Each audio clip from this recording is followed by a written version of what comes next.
industrial development, led Michelson and Morley to attempt to measure the velocity of the Earth.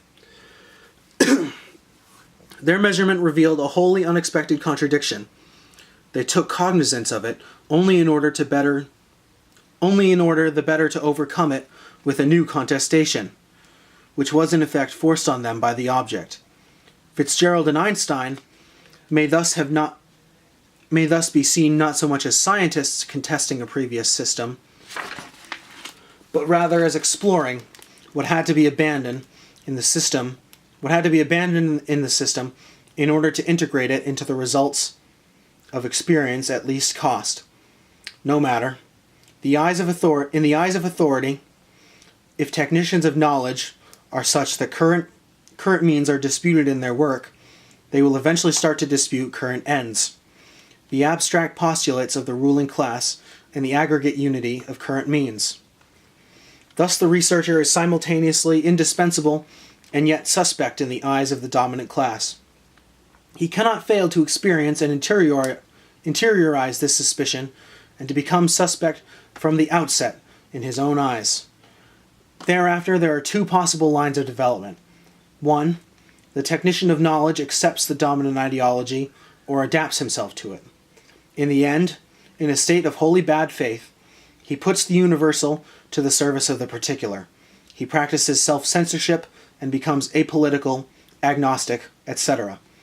It can also happen that he is politically coerced into abandoning a valid dissent and renounces his ability to question the world at the price of considerable damage to his skills.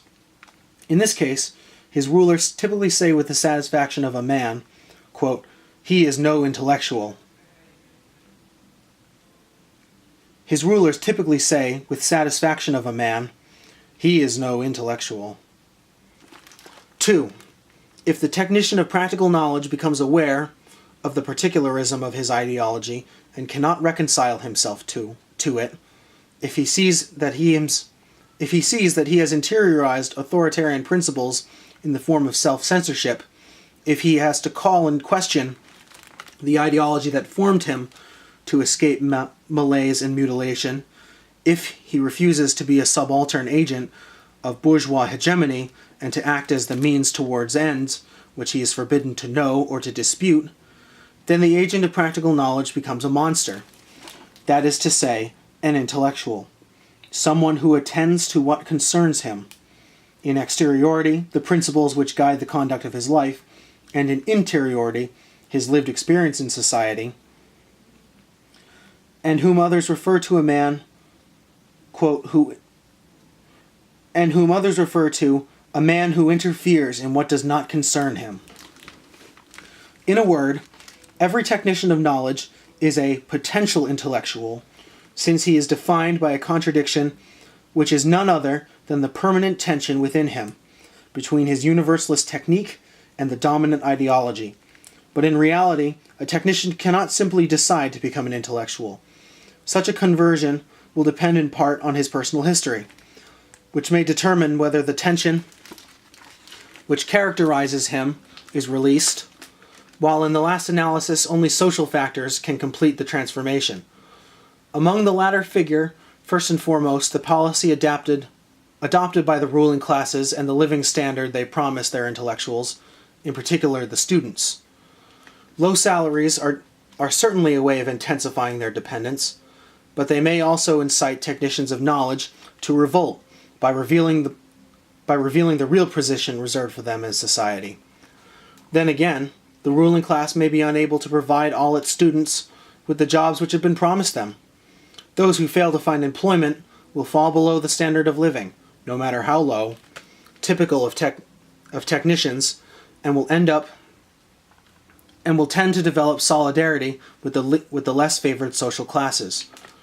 Unemployment of this kind, or demotion to less well-paid and less honorific employment, is often the outcome of a process of selection within the educational system, but the negative product of such selection, the eliminated student, cannot contest the filtering mechanisms of which he is a victim without contesting the whole of society. There are also certain historical conjunctures in which the the traditional values and dominant ideology of a society are violently opposed by the working class, inducing profound transformations within the ruling class itself. At such times, numerous specialists in knowledge are transformed into intellectuals because the contradictions which have erupted in society bring home to them their own contradiction. If, on the other hand, the dominant classes seek to augment the impact of ideology at the expense of that of science, it is they who intensify the inner tension with technicians, and are responsible for their transformation into intellectuals. By reducing the quota of technique, science, and free research to a level below what such technicians can accept. In Japan, in recent years, the capitalist state has forced teachers of history to deform historical truth, even where the latter had till then been solely concerned with teaching or establishing facts. They were thereby impelled to impose, in the name of their own professional conscience and scientific standards, a ruling ideology which they had otherwise hitherto passively accepted.